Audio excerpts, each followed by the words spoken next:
Hola amigos, bienvenidos a su programa Ciencia, Innovación y Tecnología en la Salud, el espacio donde todos podemos aprender algo nuevo cada día. El cáncer es una de las enfermedades más complejas de nuestro tiempo, no solo por el impacto físico que genera, sino por las decisiones clínicas, científicas y humanas que acompañan cada diagnóstico. Hoy hablaremos de qué es el cáncer, cómo se desarrolla y cómo se aborda actualmente desde la medicina, integrando la ciencia, la innovación, la tecnología y el uso responsable de herramientas como la inteligencia artificial. Para hablar de este tema nos acompaña hoy un especialista con una sólida trayectoria en cirugía oncológica, formado en instituciones de alta especialidad en la Escuela Médico Militar y el Instituto Nacional de Cancerología. Nuestro invitado de hoy es el doctor Sergio Hidalgo Baena, quien es cirujano oncólogo con amplia experiencia clínica y académica en el tratamiento del cáncer, quien nos ayudará a entender de una manera sencilla este tema desde una visión médica clara, basada en evidencias y en su amplia experiencia. Lo vemos muy joven realmente a Sergio, pero tiene muchísima experiencia. Él es egresado de la Escuela Médico Militar, así que tiene una disciplina muy fuerte, yo supongo. Cuéntanos, Sergio, ¿de qué te graduaste en la Escuela Médico Militar? Así es, doctor Marco Tulio. Antes que nada, muchísimas gracias por tenerme aquí, por haberme invitado. Sí. La verdad es que para mí es una sorpresa, aunque me han invitado a varios foros y a varios lugares a dar pláticas. Sí. La verdad es muy satisfactorio que nos inviten a este tipo de programas, porque siempre pues tratan de fomentar a que la gente se eduque y conozca sobre temas que tienen muchos tabús. Sí. Entonces el cáncer es uno de ellos, ¿no? Cuando escuchamos la palabra cáncer, decimos es igual, le ponemos un simbolito ahí y me voy a morir. Sí. Y la realidad es que eso ha cambiado en nuestra época. Ya se ha modificado mucho esa forma de pensar, y pues nuestra función como especialistas es que la gente sepa todo esto, que la gente sepa que no necesariamente va a fallecer por una enfermedad de este tipo, y también educar a los médicos, porque también los médicos tienen ese estigma aún. Sí. Entonces, respondiendo a su pregunta, sí, me formé como médico militar, soy egresado de la Escuela Médico Militar. Posteriormente hice mi curso de cirugía general en el Hospital Central Militar. Posteriormente hice una subespecialidad o una especialidad más en cirugía oncológica en el Instituto Nacional de Cancerología. Y después hice una especialidad en cáncer de mama en el Instituto Nacional de Cancerología y la UNAM. Y bueno, el médico se sigue preparando. Después hice un diplomado en negocios. Posteriormente acabo de terminar una maestría en dirección y administración de empresas, un curso y diplomado de marketing digital, y pues tratar de ir con como se va desarrollando la tecnología, no nos dejamos de educar. Claro. Entonces esto es sumamente importante. Todo esto es educación continua. Es correcto. Es decir, nosotros en la tecnología vemos que día a día lo que hoy es una novedad, mañana a lo mejor ya no deja de hacerlo, aparece otra. Y en el área de la salud es lo mismo, ¿no? Tenemos que estarnos educando, los médicos como ustedes, y aparte para traspasar esa educación a la práctica médica, ¿no? Así es. ¿Sí? Así es. Entonces veo que tienes muchísimo un enfoque así muy médico, después un poquito a la administración, y por allí veo yo un futuro emprendedor, ¿no? Me comentabas hace un rato que tienes pues también tu consultorio, entonces eso ya es un emprendimiento para nosotros, ¿no? Es algo diferente, y tienes una especialidad muy amplia, como nos mencionaste, en el cáncer de mama. Entonces, ¿qué nos puedes decir sobre lo que te motivó a ti a estudiar la medicina? ¿Cuál fue ese punto de partida? Porque a lo mejor desde niño, no sé, en alguna etapa de tu vida, te surgió la idea de estudiar medicina. Sí, realmente fue en la niñez. Mi papá era médico militar también, era ortopedista. Un área un poco diferente a lo que yo hago, pero él era médico militar. Y yo veía cómo lo veían sus pacientes. Entonces, eso pues fue sembrando algo en mí que posteriormente hizo que quisiera estudiar en una escuela de medicina, ¿no? Oh, yeah. Lógicamente, pues al ver a mi papá, pues mi primera opción siempre fue ser médico militar. No pensé en irme a otras universidades. De hecho, él, cuando le dije que quería ser médico, él me llevó hizo una carpeta de todas las universidades de México y me dijo, tú puedes hacer en donde quieras. Y realmente no presenté a ninguna, fui a presentar nada más a la militar, a la escuela médico-militar, así es. Sí. Era una ilusión que yo tenía. Entonces, esto significa que la educación que recibimos dentro de la familia es realmente importante y que también impacta en los miembros de la familia. Es decir, los padres son como el núcleo, pero alrededor de ellos están los hijos y los familiares, ¿no? Así es. Entonces, esto impacta, pero te impactó porque él ayudaba a las personas a no tener una enfermedad o a paliar esa enfermedad, en fin, ¿no? Así es. Realmente es eso, lo dijiste muy bien. Él ayudaba a mucha gente sin esperar nada a cambio, porque la última parte de su vida fue así. Y entonces eso realmente me inspiró, entonces fue lo que me hizo pensar en ser médico. Ok. Y ahora, ¿por qué la experiencia en oncología? Si tu papá era, tu papá era traumatólogo, me decías, ¿no? Traumatólogo. Sí. Entonces, ¿por qué tú cambias a una enfermedad súper compleja? Yo siempre quise ser cirujano, cirujano general, y pues vas entrando a todos los procedimientos cuando estás preparándote. Inicialmente yo quería ser neurocirujano. Cuando llegué a hacer la residencia en cirugía quería ser neurocirujano, pero después, ya en la preparación, vi que el cirujano oncólogo operaba de todo tipo de problemas.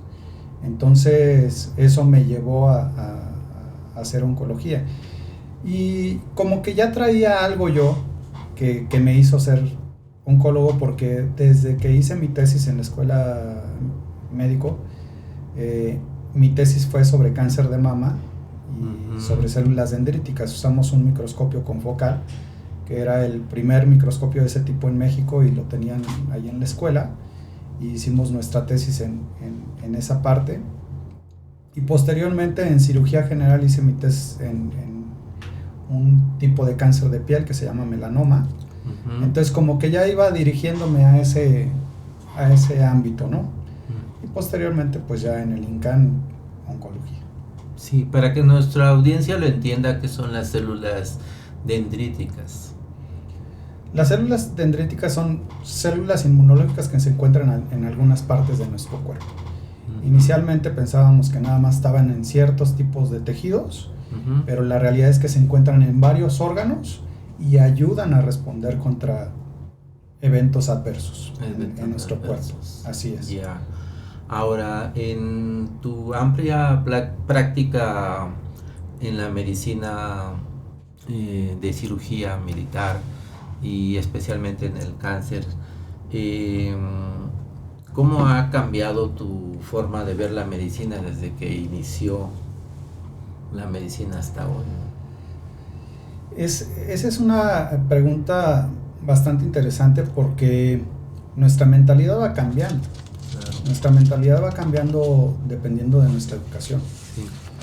Y cuando yo empecé a hacer cirugía pensaba de una manera. El cirujano general, y te quiero decir que todas estas son opiniones personales. No, está bien. Entonces, correcto. El cirujano general, la verdad es que está acostumbrado a, curar a los pacientes. Te llega un paciente con apendicitis y pues tú lo operas y se cura. Al otro día ya está curado. O te llega un paciente con colecistitis o inflamación de la vesícula, o piedras en la vesícula, lo operas y terminas la cirugía y se curó. Entonces el cirujano general tiene esa visión de que va a curar. Cuando eres oncólogo te enfrentas a que no necesariamente estás curando al paciente con una cirugía. Muchas veces estás paliando, tratando síntomas. Muchas veces estás haciendo que su calidad de vida mejore. Entonces al principio es un choque, porque como cirujano general eres pues el mejor, ¿no? Curas todo. Sí. Pero una vez que llegas a la oncología te das cuenta que no es así.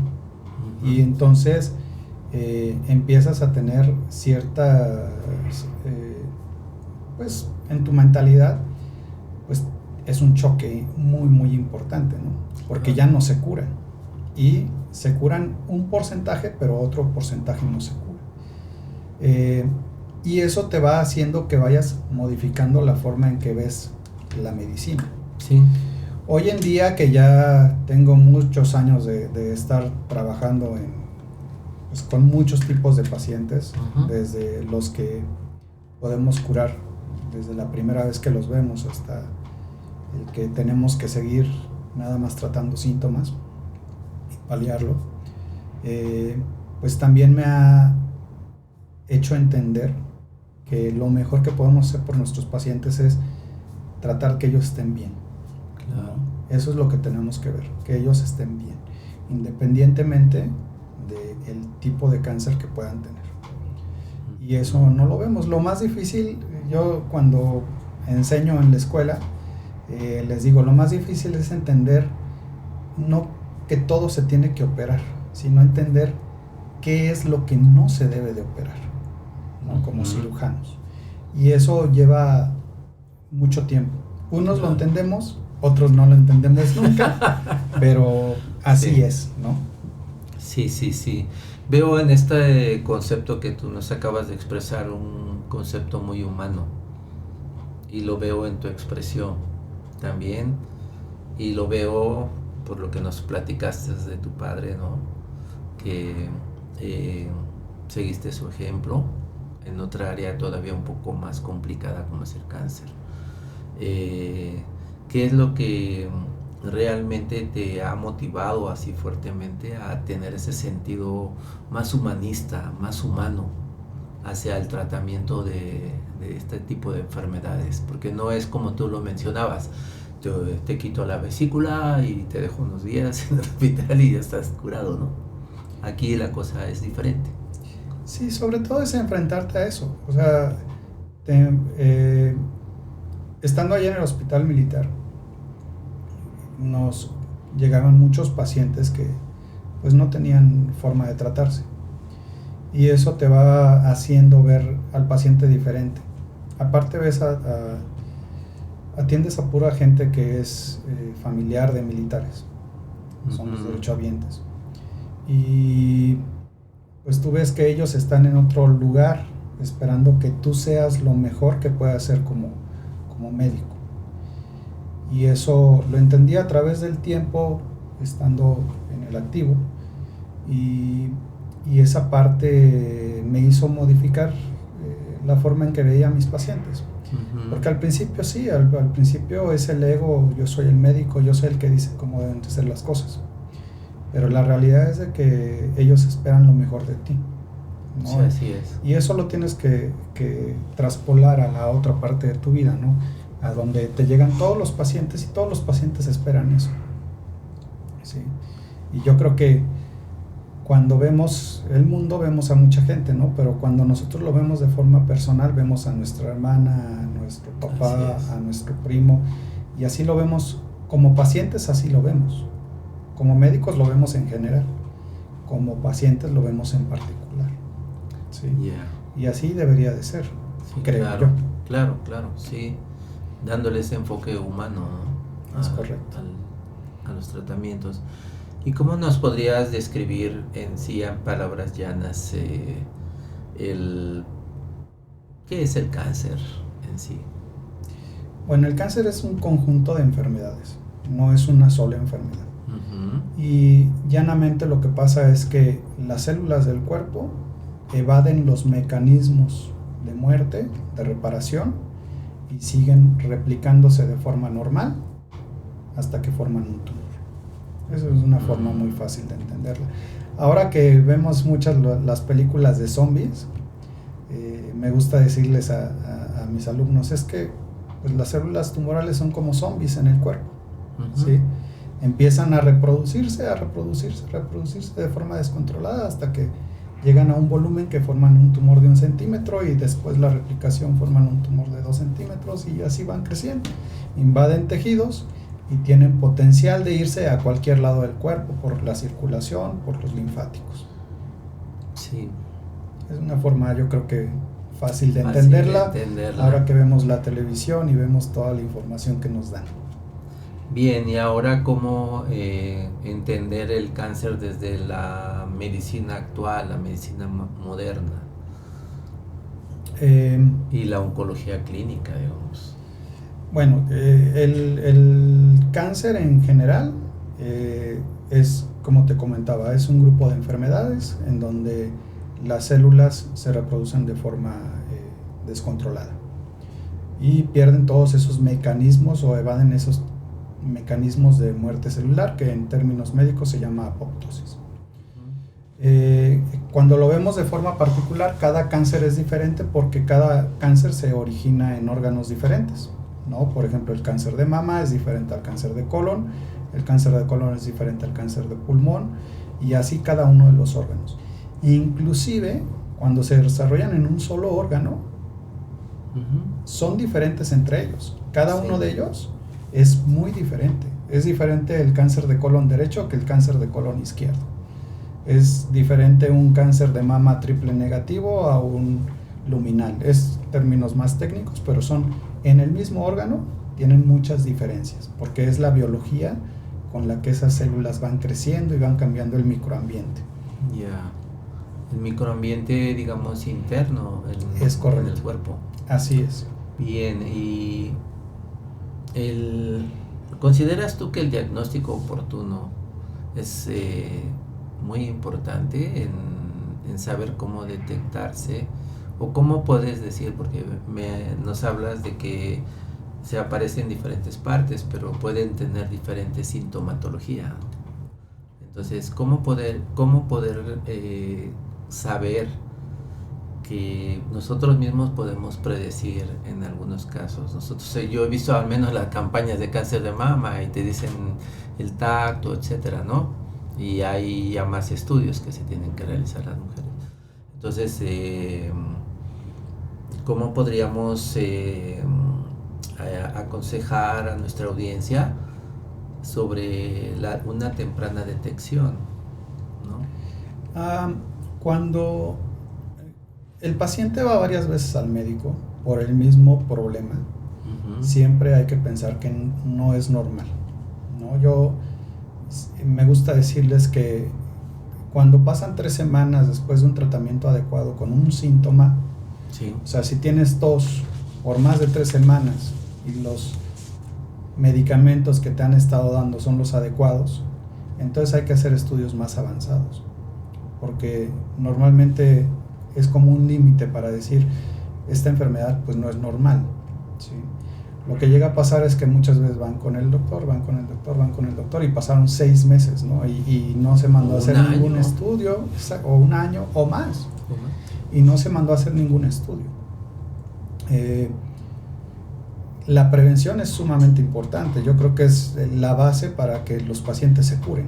¿Por qué? Porque la prevención, uno cuando lo busca en el diccionario dice prevenir, pues es tratar de evitar, ¿no? Así es. En medicina es evitar y hacer diagnóstico temprano, según la definición de la OMS. Sí. Entonces, cuando hacemos un diagnóstico temprano, tenemos más oportunidades de que ese paciente se cure. Entonces, tenemos que hacer todo lo posible porque nuestros pacientes se curen. Entonces, la base es la prevención, o sea, hacer los estudios de forma temprana. Y ya hay, pues lógicamente, patologías o tipos de cáncer que tienen como que una guía, un caminito que debemos de seguir con los estudios para que se detecte más tempranamente el cáncer, ¿no? Por ejemplo, el cáncer de mama, a partir de los 40 años, una mastografía, cada año. ¿Sí? Cada determinado tiempo. Cada año, según las guías internacionales, según la norma oficial mexicana es cada 2 años, según el Consenso de Colima es cada año, hasta los 75 años. El Papá Nicolau, una vez que se inicia la vida sexual activa. Endoscopía a partir de los 50 años, o estudios para la próstata a partir de los 50 años. Cuando tienes antecedentes familiares, se recomienda que se realicen pues 10 años antes del primer caso. ¿Sí? O sea, si no sé, tu mamá tuvo cáncer de mama y tú eres mujer y ella lo tuvo a los 35 años, lo ideal es que empieces a hacer los estudios más tempranamente, no a esperar hasta los 45 años, ¿no? Sí. Entonces, todo eso son como que caminitos que ya vamos siguiendo, ¿no? Sí, claro. Ahora, ¿consideras tú que es el papel en la detección temprana de un cáncer está más ligado hacia la decisión médica, el concepto del cómo capta el médico, o es en este caso el paciente quien debe de saber que algo cambió dentro de su fisiología? Yo creo que son los dos. Los dos. O sea, los dos tenemos responsabilidades. Los dos, porque el paciente es el que siente, el paciente es el que presenta los síntomas. Y el médico tiene que estar preparado para ser un detective. Un detective en donde vea que pequeños problemas pueden originar un cambio importante en ese paciente. Entonces, es una responsabilidad compartida. Claro. Pero, pues dependemos de la educación. Esto que tú estás haciendo aquí, de tratar de educar, eso es lo más difícil. El arma más poderosa que tenemos todos es la educación. Así es. Entonces, esa parte hoy es muy, muy difícil, es muy compleja. Ya. En el aspecto, ¿cuáles considerarías tú que son los principales retos que aún existen dentro de la detección temprana del cáncer? Nos hablabas de la educación como un punto, la promoción, pero hay lugares, hablando ya así en llano, en nuestro país, que están por allá muy olvidados y tienen clínicas muy, muy pequeñas o centros de salud pequeños, en donde a lo mejor el médico no está tan especializado como en tu caso en la oncología o en alguna enfermedad crónico-degenerativa, yo no lo sé. Bueno, un reto muy importante es la infraestructura, ¿no? Porque se necesita mucha inversión para hacer programas de detección. Sí. Y muchos de estos programas salen de particulares. Uh-huh. Sí.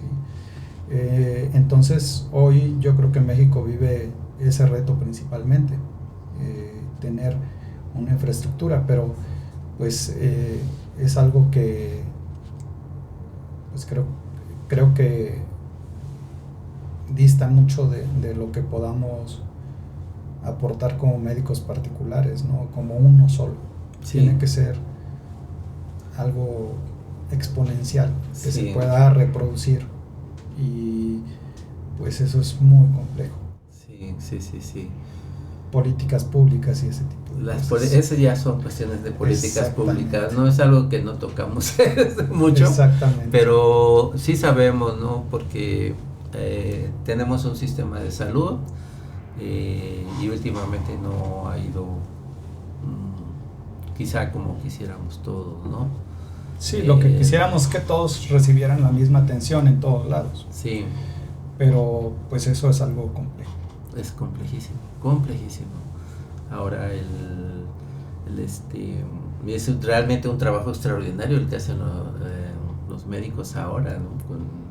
Con los escasos recursos que se tienen, pero algunos son como tú, que son más empáticos con los pacientes, y entonces sabes que los canalizan a otras clínicas de especialidades. Entonces, y ahí van descubriendo el problema que ellos pueden tener de salud, ¿no? Así es. Sí.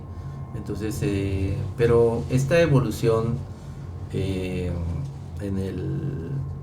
los tratamientos oncológicos, es decir, en los tratamientos de cáncer, ha sido desde las cirugías más radicales, ¿no?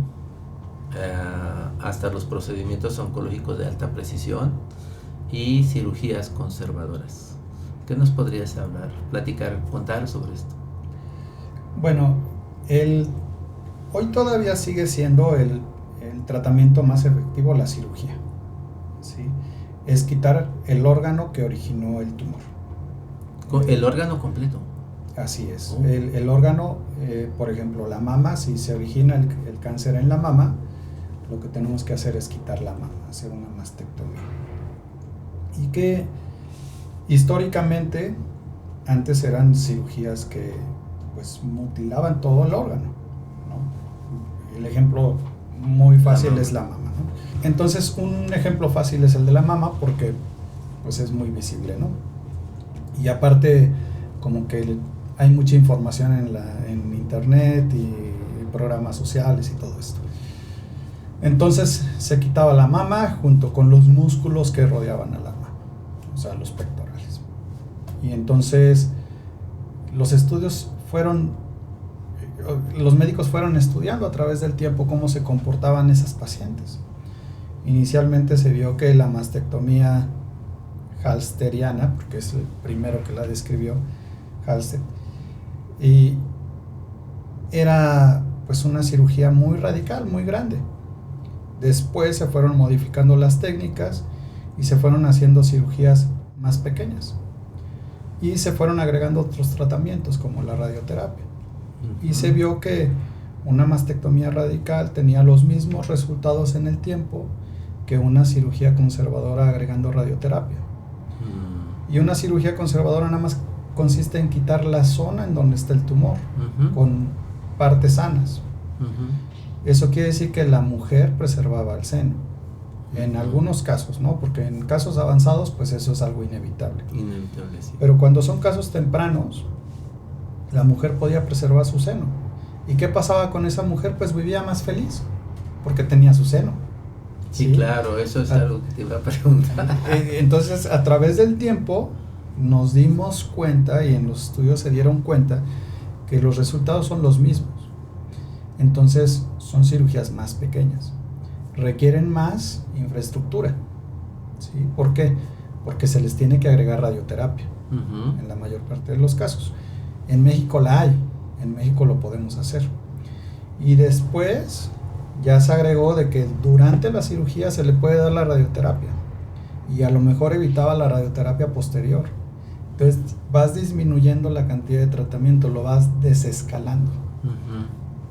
Depende de la biología del tumor, pero a grandes rasgos es así. Y en casi todos los órganos sucede algo parecido, ¿no? Antes eran cirugías muy, muy grandes y ahora tratamos de preservar órganos y esa preservación de órganos pues le da una mejor calidad de vida a los pacientes dentro de los rangos de seguridad. ¿Sí? Doctor Sergio, ¿por qué algunas veces hablamos de cuando ya se forma un tumor, digamos, ¿no? Que es la conglomeración de las células que se están reproduciendo? Si es maligno o es benigno. ¿Qué significa? ¿Qué significado tiene? Cuando hay tumores benignos y malignos. Sí, ¿por qué la clasificación? Bueno, porque los tumores benignos son buenos. Ahí viene el término. El término es bueno, ¿no? Sí. Y el tumor maligno es cáncer.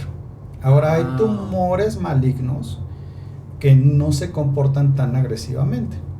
Y hay tumores benignos que se comportan como si fueran cáncer. Entonces, por eso es importante hacer la diferenciación entre los dos. Porque un tumor benigno, por ejemplo, una bolita de grasa, mucha gente las tiene, se llaman lipomas. Esos lipomas muchas veces no hay que hacerles absolutamente nada. Son Desaparecen. tumores buenos de la grasa. Ujú. ¿Okay? Pero hay el hermanito malo que se llaman sarcomas, se Ujú. llaman liposarcomas, y ese liposarcoma tiene la característica de que va a invadir los tejidos de alrededor, Oh. y ese es un tipo de cáncer. Ese es el 1% de los cánceres, los sarcomas, de los cánceres en general. Entonces, sí hay que hacer la diferencia entre si es uno bueno o uno malo, porque el bueno no necesariamente se tiene que quitar. El malo necesariamente se tiene que tratar, porque el malo va a progresar, va a crecer más, va a invadir los tejidos y va a dar metástasis, va a dar A otros hijitos a otros órganos. órganos. Así Se va a ir es. a otros órganos. Es correcto. Es lo que conocemos como metástasis. Así para que es. nuestra audiencia Son las metástasis, son los hijitos del tumor a distancia. a distancia, Así en es. otros órganos. Así es. Por ejemplo, puede salir un melanoma o un cáncer en la piel, en el pie, y si lo dejamos progresar, puede dar hijitos a la ingle, puede dar hijitos al abdomen, puede dar hijitos al pulmón, puede dar hijitos al cerebro o a los huesos. Ujú. O sea, una vez que aparece un cáncer, lo que tenemos es, y la certeza que tenemos es, va a invadir los tejidos, esa es una, si no recibe un tratamiento. Y la otra certeza que tenemos es que va a viajar a otros órganos. Ujú. Ahora, basado en en las evidencias que tú tienes de un paciente, ¿no? ¿Cómo tomas tú la decisión del tratamiento oncológico que vas a aplicar a ese paciente? Bueno, hoy en esa parte la medicina cambió muchísimo, Sí. porque antes agarrábamos y todos los pacientes con un tipo de cáncer los metíamos en una canasta y decíamos, todos estos pacientes se van a tratar igual. Ujú. Y eso ya cambió radicalmente. ¿Ah, sí? Hoy cada paciente se pone una playera diferente o le ponemos un saco diferente y lo vestimos diferente porque se le hace un traje a la medida. Ujú. Y cada paciente se trata diferente, de forma muy particular, dependiendo del tipo de cáncer que tenga. Inclusive si dos mujeres llegan con cáncer de mama, las dos se van a comportar de forma diferente y por eso los tratamientos son diferentes para cada una de ellas. Ya. ¿En esto influye la genética de la genética y el estilo de vida, digamos, de cada persona? Así es, influye la genética porque si tú ya tienes genes que te están... Primero, si vemos a la teoría de que existe un Dios, pues todos somos imperfectos, ¿no? Así es. Entonces, en esas imperfecciones también tenemos fallas genéticas todos, Todos, sí. independientemente de quién sea. Y tenemos oncogenes y tenemos genes que evitan que esos oncogenes se desarrollen. Ujú. Y todos esos funcionan como candados. Cuando nosotros, hablando de genética, cuando nosotros les agregamos agresores ambientales como el tabaquismo, el etilismo, el sedentarismo, la obesidad, enfermedades crónico-degenerativas, se van sumando cosas para que esos candados se abran y entonces podemos desarrollar algún tipo de cáncer. Ahora, ¿por qué cambia entre persona y persona?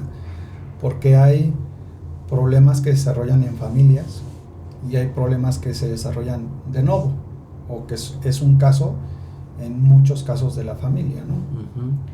Cuando son familiares ya tienen esa carga para desarrollar algún tipo de cáncer. Ujú. ¿Y cómo sabemos cuando es un problema familiar, o por lo menos lo sospechamos?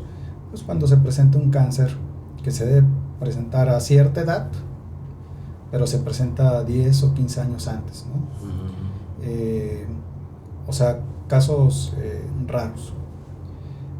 Ese es el 15% de todos los cánceres. ¿Sí? El otro 85% son casos de nuevo. Ya. Okay. Mencionabas, doctor Sergio, hace un momento que la edad a determinadas edades se tiene que ir evaluando, haciendo algunas pruebas, ¿no? Para prevenir o detectar alguna posible enfermedad de cáncer. Y también nos hablas del estilo de vida y de las enfermedades crónico-degenerativas, que también algunas son de tipo genético, ¿no? Y hay otras que se desarrollan por el estilo de vida que lleva la persona. Pero influye también bastante el que una persona presente una enfermedad crónico-degenerativa en el desarrollo de un cáncer. Sí, porque la mayor parte de esas enfermedades crónico-degenerativas se desarrollan por algo, ¿no? Sí. Por ejemplo, el paciente diabético normalmente es un paciente, hay casos particulares, ¿no? Pero cuando generalizamos las cosas, pues son pacientes que tienen obesidad, ¿no? Oh, yeah. Y entonces eso va sumando puntos, ¿no? Y ¿por qué es obeso? Porque dejó de hacer ejercicio y entonces se la pasa mucho tiempo sentado. ¿Qué tipo de alimentación tiene? Su tipo de alimentación por lo regular es mala. Entonces va sumando cosas y eso es lo que va haciendo que cambie también tu cuerpo. Claro. ¿No? El microambiente se va modificando y liberas esos candados. Y al liberar esos candados, pues viene la formación de un tumor. Oh, yeah. ¿No? Ahora, si hablamos de posibilidades de desarrollar un tumor bueno o un tumor malo, o de desarrollar una enfermedad crónico-degenerativa, de desarrollar cáncer, pues tienes más posibilidades de desarrollar una enfermedad crónico-degenerativa que un cáncer. Las probabilidades así son. Sí. Sí, hay muchos pacientes que me vienen a ver porque tienen algo o porque se notaron una bolita o tienen algo que para ellos no es normal y realmente no es un cáncer. Sí, es más común la patología benigna que la patología maligna. Así es. Sí, pero la edad sí influye, ¿no? La edad, claro. No, pues la edad lo que nos va haciendo es que nos va haciendo que tengamos más fallas. ¿No? Uno de ellos, el metabolismo más pues, bajo. Tú ves el cabello, ¿no? El cabello se va poniendo blanco. Sí. Esos son cambios, se van formando arrugas, esos son cambios. Entonces todos esos cambios van haciendo que nuestro cuerpo se vaya volviendo más imperfecto, ¿no? Por así decirlo, no es necesariamente así, ¿no? Pero esos cambios van originando que haya más fallas genéticas o más cambios en las células y eso puede darnos más pie a que se desarrolle más algún tipo de cáncer. Ahora bien, en las medidas de prevención, digamos, las herramientas digitales con las que se cuentan actualmente y los protocolos estandarizados también para el tratamiento, ¿qué tanto ha facilitado al médico cirujano en oncología? Pues muchísimo porque bueno, lo vemos desde la educación, ¿no? Sí. Cuando yo empecé a estudiar medicina hacíamos todas las notas en máquina de escribir. Sí. Y te equivocabas y era romper la hoja y volverla a hacer, ¿no? Sí. Ahora la computadora pues corriges, le pones el corrector y aparece ya corregido el texto, ¿no? Y en medicina pues eso se aplica. La realidad es que eso ha venido a mejorar mucho las cosas, a hacer diagnósticos más certeros. Sí, yo creo que el factor humano nunca lo vamos a poder eliminar en la medicina, así como en otros ámbitos de lo que hacemos los seres humanos, pero sí la tecnología nos viene a facilitar mucho las cosas. Hoy pues tenemos más información de la que podemos leer, ¿sí? Y la verdad es que ahora la gente pues ni siquiera lee, ahora ve videos, escucha audios, tutoriales, entonces ya ni siquiera lo lee, ya no toma un curso para aprender algo, ¿sí? Ya toma el tutorial para cambiar el WC, ¿sí? Entonces para cambiar su régimen de alimentación también puede ser, ¿no? Eso, así es, ¿sí? ¿No? Lo trata de aplicar. Bueno, me llegó un paciente hace unos días que me dice, es que yo ya le metí mi información y lo que siento a ChatGPT y él me recomendó que me hiciera tal los estudios y ya te los traje, ¿no? Entonces así va cambiando la tecnología Y en medicina nos facilitan mucho las cosas, porque por ejemplo cuando yo estaba estudiando oncología nos teníamos que aprender todas las estadificaciones que las ves y dices esto es una locura, ¿no? Pero te las tenías que aprender porque era parte de lo que te iban a preguntar tus sinodales, ¿no? Sí. Ya ahorita pues tú te metes a una aplicación, le metes los datos del paciente y te saca directamente la estadificación.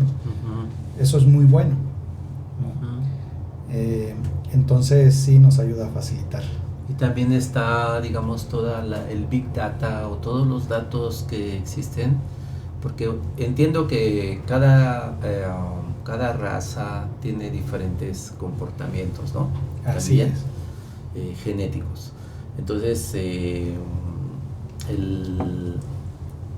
estamos entrando ya a un tema que es la inteligencia artificial. Así sí. es. Y estos equipos o lo que llamaba Steve Jobs la oficina, ¿no? Así que es. tenemos en el teléfono, bueno, que era el teléfono, ahora es prácticamente todo, ¿no? ¿Sí? Ya trae integrado su inteligencia artificial, etcétera, y podemos hacer nuestras preguntas. ¿Cómo integras tú todos esos datos, digamos, todos los datos clínicos que tu paciente te está pidiendo o que tú estás sugiriendo y todos los datos genómicos que tiene cada paciente para poder predecir o prevenir un posible cáncer? Lo que hacemos es que nos basamos mucho en la historia. Y lo digo así porque realmente todos los estudios pues son pasados, ¿no? Aunque la información se está desarrollando ahorita o se está anotando ahorita en un artículo, pues es información que se fue haciendo durante los años previos, ¿no? Entonces son históricos. Entonces se hacen estudios en los que se toman cierto tipo de patologías o ciertos tipos de cáncer, se ve cómo se comportan a través del tiempo con ciertos tratamientos o con ciertos estudios o con ciertas características, y entonces eso se escribe, ¿sí? Y entonces de ahí surgen las guías clínicas. Y todo en oncología es basado en evidencia, todo es basado en guías clínicas. Creo que humanamente pues sería imposible hacer todo el análisis de datos hoy, con todo lo que hay, sería imposible sin la inteligencia artificial o sin una computadora. Y ya pues todo eso lo hacíamos antes en programas de estadística, metíamos los datos y el programa ya te daba ciertos resultados. La inteligencia artificial pues ha venido a facilitar mucho eso, el análisis de datos. Entonces lo que todos deberíamos de hacer es ver las características que tiene nuestro paciente y compararlo con lo que dicen las guías clínicas para tomar las mejores decisiones. Y la otra, el oncólogo nunca trabaja solo, trabaja en equipos multidisciplinarios, o sea, trabaja con otros oncólogos o con otros especialistas. Y eso nos ayuda a tomar la mejor decisión para cada paciente. Si yo tomo una decisión en mi forma de pensar o de forma personal, muchas veces el resultado no va a ser el que buscamos. Pero cuando buscamos ayudar al paciente y basarnos en guías clínicas y en la mejor información disponible, el resultado va a ser mejor para el paciente. Claro, eso significa que 2 o 3 cabezas piensan más que uno, Es correcto. ¿no? ¿Sí? Así es. Entonces la inteligencia artificial, doctor Sergio, le está ayudando entonces a seleccionar o a ajustar los tratamientos según el perfil de cada persona o de cada cáncer, cada tipo de cáncer. Hoy yo creo que la inteligencia artificial nos está ayudando a análisis de datos. Por lo menos en mi caso yo no utilizo la inteligencia artificial para tomar una decisión clínica. Me baso más en las guías clínicas, ¿ok? Pero la inteligencia artificial nos facilita esa parte del análisis de los datos, ¿no? Y muchas veces a buscar información, porque pues te digo, hoy si tú buscas artículos que salieron hoy, salieron 1000 artículos, ¿no? Entonces leer tanta información, Sí. muchas veces es humanamente imposible. Yo, bueno, digo muchas veces, pero yo creo que es humanamente imposible. No, sí, la verdad sí. Es una cantidad enorme, ¿no? Sobre Así todo es. en este campo. Así Sí. es. Y cambia, la oncología es muy dinámica. Lo que fue ayer, a lo mejor hoy ya no se aplica. Ujú. Está cambiando mucho y ahora creo que una de las cosas que hizo que viéramos las cosas diferentes en todos los ámbitos fue el COVID, ¿no? El COVID vino a transformar la forma en que nos comunicamos, la forma en que damos clases, la forma en que aprendemos, la forma en que vivimos, Ujú. ¿sí? Porque ahora sí fue un antes y un después Sí. del COVID. Entonces la información se maneja muy diferente y hubo un boom de todas las plataformas digitales. Sí. Y esas plataformas digitales, aunque no lo quisiéramos antes, ya usaban inteligencia artificial. Sí, claro. ¿Sí? Entonces, ahora pues está el problema ético, ¿no? De que en qué casos se pueden o no se deberían de usar.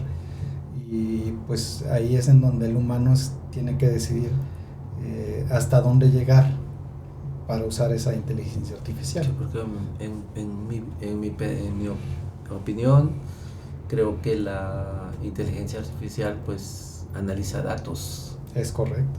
pero no analiza emociones. Así es. ¿Sí?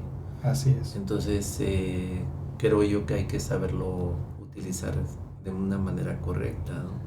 Así es, ahorita no quiero spoilear ni nada por el estilo, No. pero hay una película en el cine que habla de que es una juez de inteligencia artificial y esa juez te da 1 hora y media para que tú te puedas defender y digas que eres inocente, ¿no? En base a todos los datos. Y ella analiza todos los datos, pero sin agregarle esa parte humana. Sí. Entonces, pues eso lo que hacen es juntar toda la información y al juntar toda esa información se despersonaliza. Así es. Y al despersonalizar, pues no lo puedes usar para toda la gente. Claro. ¿Sí? Entonces, me pareció bastante interesante, aunque yo creo que no se va a ganar el Oscar esa película, pero me pareció muy interesante Sí, el tema, claro. porque es un tema muy actual. Entonces, el análisis de datos, sí, pero más allá, De la toma de decisión. así es, más allá, yo creo que hoy, por lo menos, no está lista y espero que nunca esté lista, porque si no los seres humanos nos va a pasar lo de Terminator, ¿no? Ajá. Vamos a pasar a eso en donde la inteligencia artificial controla todo. Sí. Ahora, ¿tú crees que estamos cerca entonces o estamos yendo o camino hacia la medicina personalizada, se vuelva una realidad cotidiana? Ya es una realidad. Ya es Esa medicina personalizada ya es una realidad. Sí. ¿Por qué? Porque cada paciente se trata diferente, Sí. aún teniendo el mismo tipo de cáncer. Y ya los tratamientos actuales Ujú. están dirigidos así, que sea medicina para cada paciente. Entonces Wow. eso ya es la actualidad. No lo vemos mucho porque a lo mejor pues no todos los pacientes reciben esos tratamientos, pero cada vez va a ser más común. Inclusive hay una teoría en donde puede ser que el cáncer ya no se trate como si fuera un órgano, ¿no? Sino que se va a hacer un análisis genético y en base a la mutación que tenga, se le va a dar un tratamiento específico a esa mutación, y eso es lo que va a hacer que se detenga el cáncer. Uy, Eso es algo que puede pasar. claro. Pero esto, digamos, no lo define la inteligencia artificial. No, claro que no. Lo tiene que definir un ser humano, el doctor Sergio, ¿no? Así ¿Sí? es. Y No, acorde con la característica biológica, ¿no? del paciente, es correcto, sí. la edad, el físico, etcétera, ¿no? Así es. Su sistema metabólico, fisiológico, no sé, Sí, cada paciente es diferente. es diferente. Cada ser humano es diferente, entonces así se tienen que tratar las personas. Sí, No puedes ponerlos a todos en el mismo asiento. sí, es que hace un año, ¿no? Luego así me dijo, es que tengo una tos, fue terrible. Y me dice, no, es que te va a durar 2 meses. Le dije, a ver, gracias, si, ¿no? si hay una tos que te dura 2 meses, hay que hacer algo, porque eso no es normal. Claro, ¿no? Pero así me lo dijeron tan fácil que... Porque no estaba yo aquí en México, ¿no? Estaba por allá en un ranchito.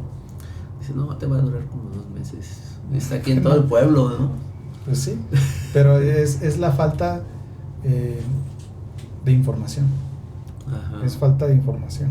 Porque eso ya cualquier persona debería de saberlo. O actualización. Sí. Educación continua. Educación continua, y aparte me dicen los familiares, es que nosotros no creemos que le diga que tiene cáncer. Oh. Y le digo, bueno, yo puedo no decirle que tiene cáncer. O sea, yo sí le puedo evitarlo. Pero siendo sinceros, ¿ustedes creen que él no sabe que tiene algo que está mal? O sea, ese paciente no es tonto. Y si pensamos que es tonto, estamos muy equivocados. Sí. Él sabe que algo está mal. Sabe que lo están llevando con un oncólogo o un especialista en cáncer, ¿no? O lo llevan al Instituto de Cancerología y dicen, es que no queremos que le diga que tiene cáncer. Y dices, pero ve en dónde están. ¿Sí? Entonces tenemos que tratar a la gente como si fueran personas inteligentes, porque lo son. Y tenemos que dejar que ellos mismos tomen sus decisiones. Y eso es parte de la educación. Sí, es claro. parte de la información. Si uno se siente mal, sabe que está mal. No es algo que la gente te pueda esconder. Sí. Es una decisión inteligente, desde luego, el decir la verdad, ¿no? Pero también yo creo que desde el lado del doctor Sergio debe ser, yo supongo, quiero suponer, no sé, que también es difícil, ¿no? Decirlo. Es muy difícil. Vas aprendiendo cómo hacerlo, porque toda la gente llega contigo con miedo. Entonces tienes que aprender cómo hacerlo. Tienes que saber cómo vas a lanzar ese balde de agua fría a esa persona, porque así es. Te digo cáncer y esa persona deja de escuchar. Se le olvidan todas las preguntas. Todas las preguntas que tenía antes de verte se olvidaron. Le dijiste cáncer y es como si fuera una línea en blanco. Y le hablas y le hablas y le hablas y le hablas. Y termina la consulta y te pregunta, doctor, entonces, ¿qué tengo? Tengo cáncer. Porque dejó de escuchar. Sí. Porque es un mecanismo de defensa por miedo. Sí, claro. Entonces, tienes que acostumbrarte y tienes que entender a esa persona.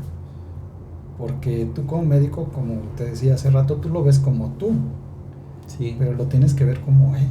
No te tienes que poner en sus zapatos. Lo tienes que tratar de entender. Y estar y tener las palabras necesarias para poderlo orientar de la mejor manera. Sí, claro. Sí. Para que también él lo pueda manejar de manera correcta, ¿no? Pero aquí también entra ya lo que el doctor Sergio mencionaba del equipo multidisciplinario. Es decir, debe haber alguien que pues, le ayude a entender sus emociones o qué emociones está. Porque eso al final de cuentas también afecta, ¿no? O no sé si afecte o no. No, claro. De hecho, en mi consulta, mi asistente pues se ha estado capacitando el tiempo que lleva conmigo. Ya era psicóloga antes y ahora es tanatóloga, es psico-oncóloga en este lapso que se ha estado entrenando.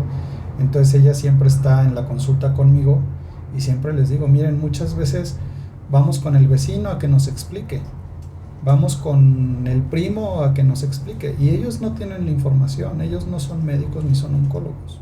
Bueno, si tienes suerte, pues a lo mejor sí, ¿no? Pero sí. La mayor parte de nosotros no tiene un familiar que sea médico, que sea oncólogo. Sí. Entonces les digo, miren, aquí está ella es experta en esta área, en entender esas emociones y en explicar qué es positivo y qué es negativo. Sí. Y poder explicar todo eso es sumamente importante. Claro. Ahora, también hay algo importante que la gente debe de saber. Nuestros seres queridos así lo son nuestros seres queridos. Es nuestra mamá, nuestro papá, nuestro hermano, nuestro primo, todos. Sí. Esos son nuestros seres queridos. Cuando tomamos la decisión de no decirles, le quitamos la opción de decidir y nosotros decidimos por ellos. Y todos somos finitos. Eso es algo que desde que nacemos vida, ¿no? Vamos a morirnos.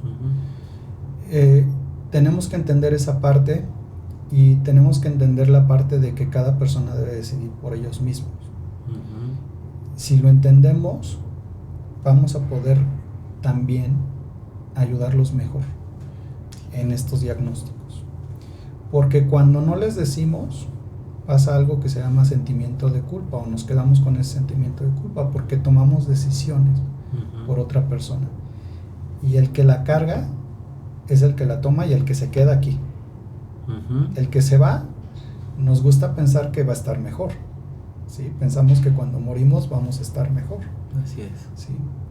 Entonces, el que se queda es el que se queda con ese sentimiento de culpa. Eso lo debemos de entender tanto como médicos como pacientes, como familiares. Muy bien. Y en tu experiencia, digamos, la relación entre el paciente y el doctor Sergio debe ser de muchísima confianza, como para creer en lo que tú estás diciendo. Y que creo que es lo principal. Lo principal es tenerle confianza a tu médico. Sí. Y el médico tiene la responsabilidad de crear esa confianza y crear ese vínculo. Porque a pesar de que seas muy bueno, si tú no creas ese vínculo con el paciente, difícilmente él va a regresar contigo. Claro. Y al final tú lo que buscas es que él regrese contigo, ¿no? Que lo puedas tratar y tratar de ayudarlo. Si no existe esa confianza, definitivamente pues no hay forma de ayudar a alguien. ¿Sí? Aquí interviene muchísimo en ocasiones las opiniones de la familia, ¿no? Porque dice, bueno, vamos a tomar una segunda opinión o una tercera opinión, o nos vamos a ir a Houston, nos vamos a ir a tal lado porque hay un mejor oncólogo, no sé, ¿sí? Pero yo siento que digo, bueno, si estoy con el doctor Sergio y le tengo confianza, ¿por qué tengo que hacerle caso yo a opiniones diferentes, ¿no? Que no tienen la misma experiencia? Yo me he encontrado que ese es un tema emocional. O sea, la mayor parte de las veces cuando van con otro médico y buscan una segunda opinión, no es por decisión del paciente, es por decisión de los familiares. Así es. Y muchas veces son familiares que no estuvieron generalizando, ¿no? Porque estoy hablando en general. Sí. Muchas veces son familiares que no estuvieron presentes nunca en la vida de ese paciente y ahorita que tienen el cáncer quieren tratar de ayudarlo y entonces quieren ir con un médico que les diga lo que ellos quieren escuchar. ¿Sí? Entonces ahí es en donde dicen, pues vamos a buscar otra opinión. ¿No? Y van con otro, y van con otro, y van con otro y después regresan con el primero, ¿no? Y dicen, sí, ya fuimos con otros, nos dijeron lo mismo. O me trataron mal. O pasó algo. Pero es muchas veces por las emociones, la forma en que manejamos las emociones. Sí, claro. No es tanto por lo médico. Oh, ya. Ahora, este sistema de, digamos, quizá lo que quieran los familiares es apoyar, pero el diagnóstico realmente lo tiene el médico, en este caso el doctor Sergio, que lo está atendiendo, ¿no? ¿Sí? Y él sabe perfectamente cómo lo va llevando. Así y como es. Tú lo mencionaste también, pues estoy trabajando con un equipo multidisciplinario y yo sé que tú siendo muy inteligente, pues puedes consultar con otros oncólogos, pero manejan el mismo idioma. Es correcto. ¿Sí? Así es. ¿Así? Sí, entre oncólogos manejamos el mismo idioma. De hecho, por eso las guías clínicas, porque así yo hablo de un tipo de cáncer aquí y van a otros lados, Sí, a otra parte del mundo, y es lo mismo. lo mismo. Eso no cambia. Entonces, yo he tratado pacientes de Canadá o he tratado pacientes de Estados Unidos y vienen exactamente igual estadificados que como los estadificamos aquí en México. Entonces, eso es para hablar el mismo idioma entre médicos, por eso las guías clínicas. Pero sí, al final lo que los pacientes quieren es, y lo que los familiares quieren es tener a su ser querido el mayor tiempo que se pueda, ¿no? Sí, Entonces, en esa lucha de emociones es cuando vienen pues todas esas... ¿qué piensa el doctor Sergio de esa lucha de emociones, de que los familiares quieren retener el más tiempo posible al paciente cuando ya está en una fase terminal, digamos? somos seres humanos y creo que es algo de lo que, a menos que fuéramos psicópatas, ¿no? Pero si no, la mayor parte de la gente quiere tener la mayor parte del tiempo bien a su familia. Sí, ¿no? Eso es algo del ser humano, inclusive de los mismos animales en la mayor parte de los casos. Entonces es algo muy natural, pero como médico tienes que entender también a cómo lidiar con eso para ayudar a la familia a que tome una decisión. claro. ¿Sí? No te voy a decir que la mejor decisión, porque las decisiones son, Sí. o sea, no hay una buena y una mala. Ujú. Es una decisión nada más. Entonces, tú los tienes que ayudar y tratar de ser un guía para que tomen una decisión y apoyarlos. Claro. Tú no eres juez. Yo no soy un juez de nadie. Porque si yo me dedico Ellos a juzgar, toman la decisión. alguien me va a juzgar a mí. Claro, Y la verdad es que no es muy agradable cuando te juzgan, ¿no? claro. Entonces, lo mejor es darles la información completa, todo el panorama, y decirles, estas son las opciones. Ya. Si me preguntan, ¿pero usted qué haría? Le digo, yo lo que quiero es que mi familiar esté lo mejor posible. Con buena calidad de vida.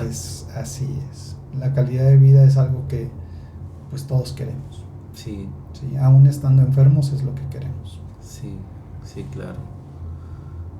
Algo muy difícil, ¿no? Sumamente Para la difícil, familia. sumamente Yo difícil. me he topado con casos donde dices, bueno, es que lo llevamos a Houston o un lugar en Estados Unidos. Nos dijeron, bueno, pues es que en México tienen el mejor oncólogo allá. Pues se regresan, ¿no? Entonces, Sí. pero tienes razón, al final somos seres humanos y queremos que nuestros familiares queridos estén más tiempo con nosotros, ¿no? Así es. Y pues muchas veces pensamos que al estar en el lugar más caro que existe es el lugar en donde lo van a atender mejor, ¿no? Ujú. Y si tenemos esa posibilidad económica tratamos de hacer eso, ¿no? Darle lo mejor. Pero pues la realidad es que no todos los pacientes lo tienen, ¿no? Doctor Sergio, digamos que en este concepto humano del que estamos platicando, de educación, en la detección temprana de un cáncer, el que sea, ¿no? ¿Consideras que la,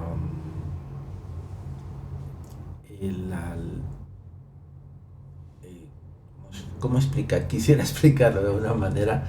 Todo este conjunto va a ayudarnos realmente en que el paciente o nuestro paciente tenga una buena calidad de vida, vaya progresando, evolucionando positivamente o al menos prolongando, porque yo he visto que solo hay un tratamiento en ciertos casos donde se va prolongando un poco más la existencia de la vida. Sí, antes no se estudiaba mucho, pero ahora sí se hace y casi en todos los estudios lo hacen, que es la calidad de vida. Entonces, tu búsqueda como médico y como oncólogo, como parte de mi especialidad, es tratar de ayudar al paciente a que esté lo mejor posible, ¿sí? Porque si sabemos que lo único que podemos hacer por ese paciente es quitarle el dolor, que pueda comer, que pueda moverse, que pueda estar bien, eso es lo que tenemos que perseguir. Uh-huh. Y por eso es que los equipos multidisciplinarios funcionan muy bien, porque tú como médico muchas veces yo soy médico general en neumología, ¿sí? O yo soy médico general en ortopedia, uh-huh. O yo soy médico general en dermatología, uh-huh. O sea, soy oncólogo, me dedico a todos los tipos de cáncer, pero cuando son áreas de subespecialidad, hay médicos que se dedican a esa área. Yo aprendí en la escuela lo que es la medicina general, uh-huh. ¿No? Entonces, si quiero saber una opinión experta de algo de radiología, pues voy con un radiólogo. Sí. ¿Sí? Aunque yo sé interpretar estudios, si tengo dudas, tengo que ir con él. Igual en todas las áreas de la medicina. Uh-huh. ¿Por qué voy ahí? Porque si yo sé que este paciente está teniendo dolor articular, pues yo lo voy a poder manejar a cierto nivel. Así es. Pero si quiero ayudarlo realmente, lo tengo que mandar con alguien que sea experto en esa área. ¿Sí? Aquí pues también viene una situación de lo que pasa con la mayor parte de los pacientes. Pues tú le vas sumando especialistas y le vas sumando costos. Uh-huh. Y pues es algo que pues no todos los pacientes pueden cubrir. Así es. ¿Sí? Entonces eso es el tema más difícil. Porque ¿el aspecto económico? El aspecto económico, porque al final pues el médico trabaja por dinero. Uh-huh. ¿Sí? Y así como todos trabajamos por algo porque pues comemos. Sí, así es. ¿No? O mandamos a nuestros hijos a las escuelas, o pagamos gasolina, pagamos impuestos. Entonces, al final esa parte se vuelve sumamente importante. Entonces tú le vas sumando cosas y eso hace que el paciente muchas veces pues pierde el seguimiento, ¿no? Sí. Yo lo que hago en la mayor parte de mis pacientes, yo pues les digo, ¿sabes qué? Tú no vas a pagar nada extra y te va a incluir la revisión por el tanatólogo, por el de nutrición, te va a dar consulta a tal persona, dependiendo de la patología. Te va a ver 3 veces el algólogo, el especialista en dolor, o te va a ver 3 veces el nutriólogo, y todo eso va a estar incluido, ¿sí? Porque eso le facilita mucho las cosas a los pacientes y les ayuda a tomar mejores decisiones. Eso es lo que yo hago con mi equipo. ¿Sí? Y les da seguridad, ¿no? Les da más certeza. Certeza y seguridad. Así es. Creo, ¿no? Les da más certeza de lo que viene, de lo que puede pasar, y pues todos están preocupados en cuánto podrían gastar. Entonces también eso también les alivia un poquito la ansiedad por esa parte. Sí. Al inicio, doctor Sergio, hablábamos de que cuando a un paciente tú le hablas de la palabra cáncer, entra en el ser humano un miedo, ¿no? ¿Consideras que actualmente existe desinformación al respecto? Aunque existe muchísima información en la red, ¿no? Buena, regular, mala, no, yo no lo sé. Pero, ¿existe desinformación o...? Sí, existe mucha desinformación porque es como interpretamos las cosas. Uh-huh. O sea, lo importante es lo que leemos, cómo lo entendemos. Uh-huh. Si leemos cosas técnicas, lo vamos a entender desde nuestra educación. Uh-huh. Si no somos médicos, pues muchos médicos no saben cómo interpretar un estudio. Sí. Hablando de oncología, ¿no? O no saben cómo interpretar una guía. Y eso es sumamente relevante para lo que tú me estás preguntando. Uh-huh. Depende mucho cómo veamos nosotros las cosas. Desde nuestra educación, como tú lo decías al principio, Marco, cuando decías, es que todo depende de la familia en donde estemos, también tiene que ver eso, ¿no? Si tú cuando eras niño te enfrentaste a un problema de cáncer en tu familia y ese problema de cáncer les cambió la vida, imagínate qué va a pasar con esa persona cuando crezca y se enfrente con un problema de cáncer. Van a venir todos esos fantasmas que tiene del pasado. Sí. Y le van a traer todos esos recuerdos negativos. Y le van a decir, es que a mi tía le fue muy mal. Yo no quiero recibir ningún tratamiento. Oye, pero tú te puedes curar. Yo no quiero ningún tratamiento porque a ella le fue muy mal. Habla el miedo. Claro.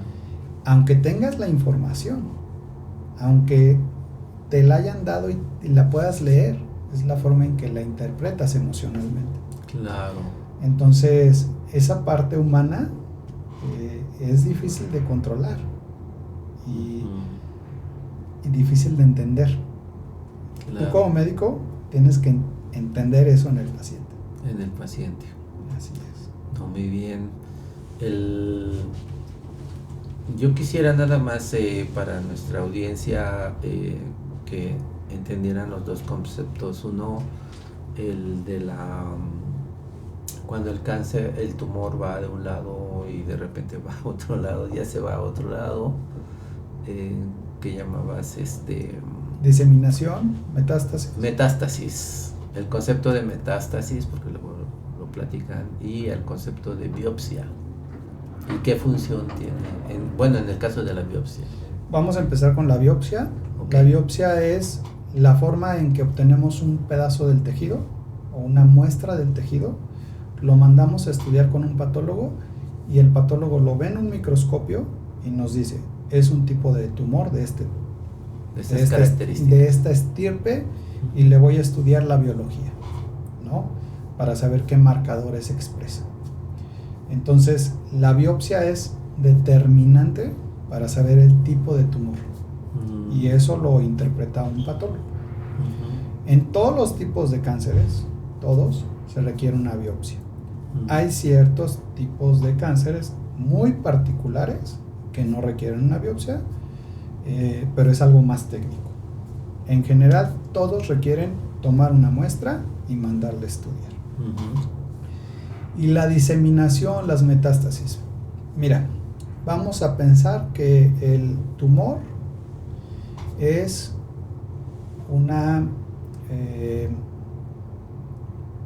como una sucursal de trenes, ¿ok? Entonces, el primer tumor es la sucursal principal de esos trenes. Y al lado pasan muchas vías, que son los vasos sanguíneos. Entonces, esas vías sirven para que ese tren salga y se dirija a otros destinos en el cuerpo, ¿ok? Entonces, está el tumor principal y dice, ¿sabes qué? Ya construí un trenecito. Vamos a montarlo en el riel y que se vaya a otro órgano. Y así se va, ¿sí? ¿Y a dónde puede llegar? Pues puede llegar a un lugar cercano, que puede ser a 2-3 centímetros de donde está el primer tumor, o puede viajar por todo el mundo y llega hasta tu cerebro, y llega hasta tu pulmón, o llega hasta tu hígado. Ellos deciden hasta dónde. Yeah. Pero esa es yo creo que es una forma sencilla de entenderlo, ¿no? Sí, gracias, doctor Sergio. Para cerrar nuestra charla el día de hoy, me gustaría invitarte a que en otro programita pudiéramos platicar en específico sobre el cáncer de mama, donde te has enfocado, creo, un poco más. Claro. O te has enfocado mucho, ¿no? Pero sí voy a leer esta pregunta, ¿no? Porque creo que es importante.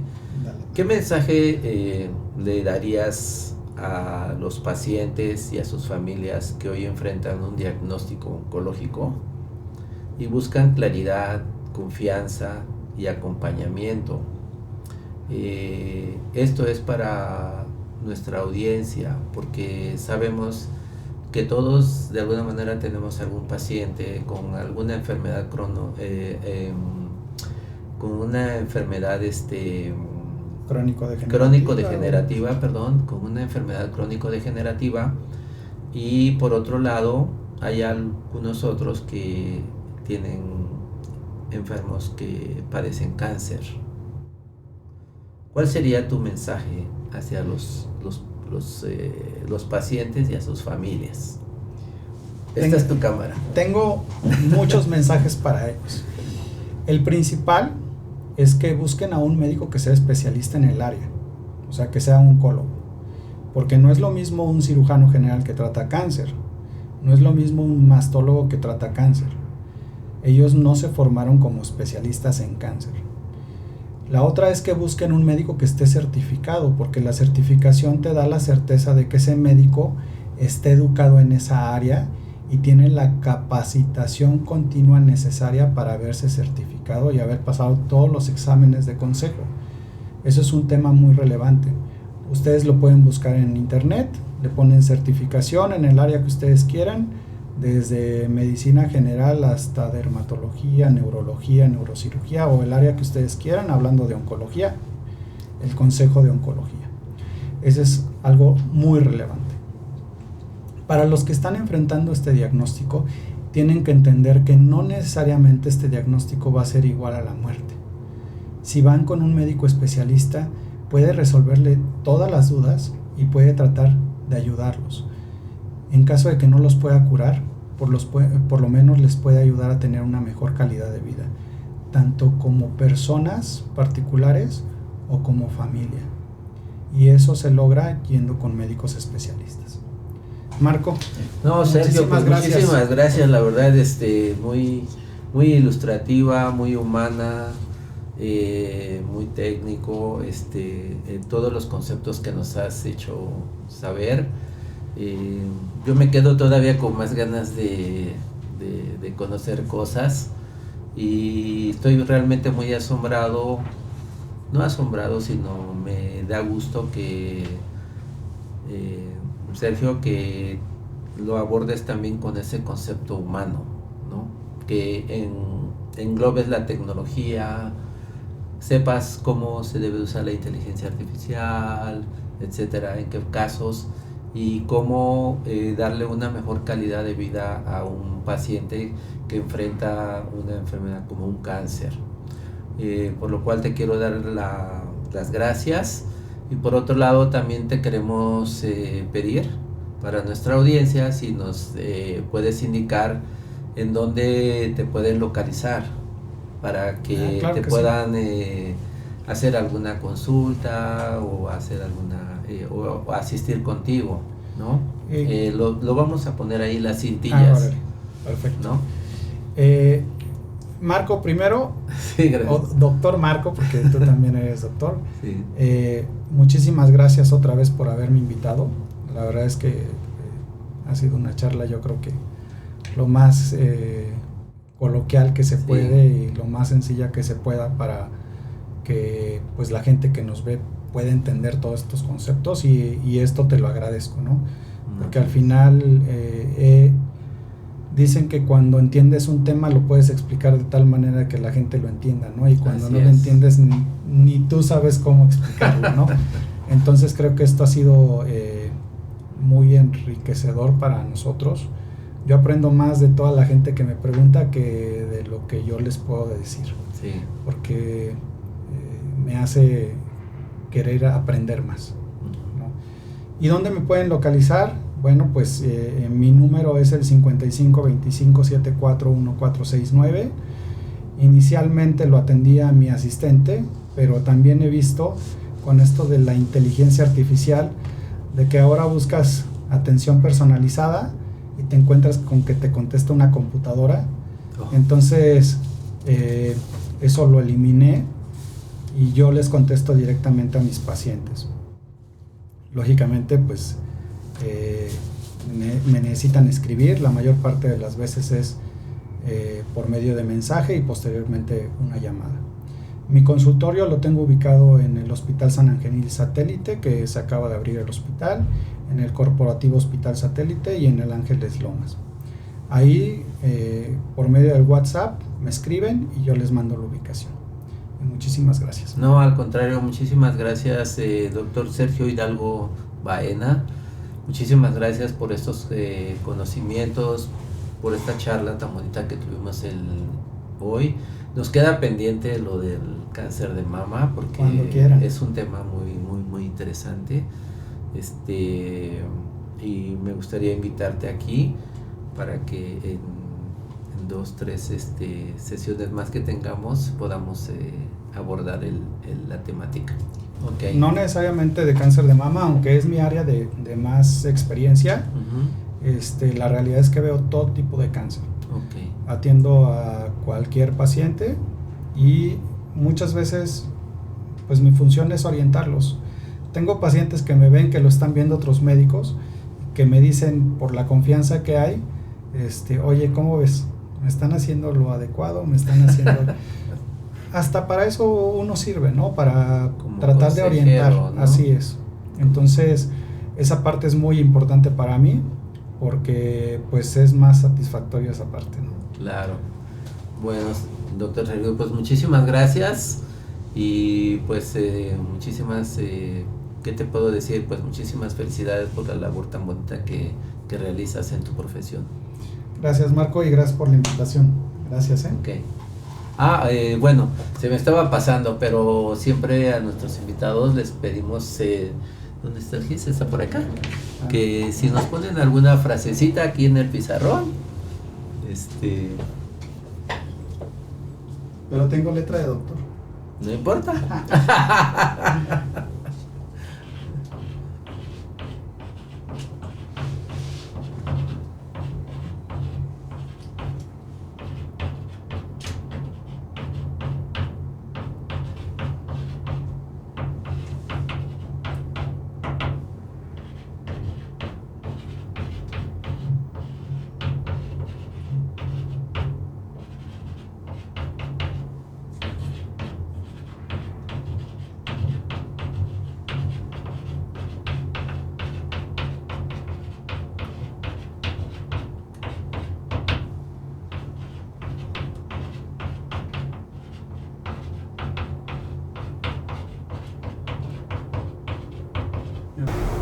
Gracias, doctor Sergio Hidalgo, por compartir su experiencia, su visión clínica y su compromiso con una oncología basada en evidencia y responsabilidad médica.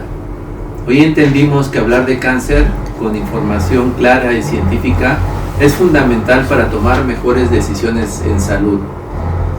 Amigos, esto fue Ciencia, Innovación y Tecnología en la Salud, CIT. Nos vemos en el próximo episodio, donde seguimos conectando conocimiento con bienestar y salud.